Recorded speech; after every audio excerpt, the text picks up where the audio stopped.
ცელულოზა, რომელიც წარმოადგენს მცენარეული უჯრედის კედლის ძირითად კომპონენტს, ბეტა-გლუკოზის პოლიმერს წარმოადგენს. ცელულოზა აგებულია რამდენიმე პარალელური ჯაჭვით და ეს ჯაჭვები წყალბადური ბმებით არის ერთმანეთთან დაკავშირებული. გლუკოზის მოლეკულებს შორის არსებული ბმები ხაზოვან სტრუქტურას ქმნის, არიტოტება და იქმნება მტკიცე ბოჭკოები. ასეთი სტრუქტურის გამო წყალი ვერ გადის ცელულოზაში და მოლეკულა ხდება ძალიან მეტეგი.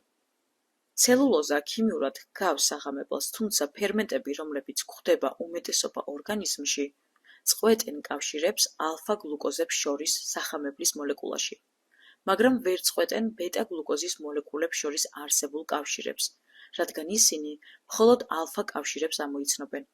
ამიტომ ცოცხალი არსებების უმეტესობას, მათ შორის ადამიანს, არ შეუძლია თავად დაშალოს ცელულოზა. მაგრამ ადამიანს და ზოგიერთ ცხოველს შეუძლია ცელულოზის დაშლა მათ საჭმლის მომნელებელ ტრაქტში მცხოვრები სიმბიოზური ბაქტერიების დახმარებით.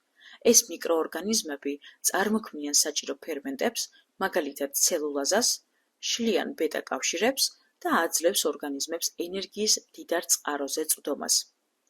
მიუხედავად იმისა, რომ ცოცხალი არსებები ვერ ახდენენ დამოუკიდებლად ცელულოზის დაშლას, მათი საკვები აუცილებლად უნდა შეიცავდეს ცელულოზას, იგივე უჯრედის, რადგან ის აძლიერებს ნაწლავების პერისტალტიკას და ხელს უწყობს საკვების უკეთ მონელებას.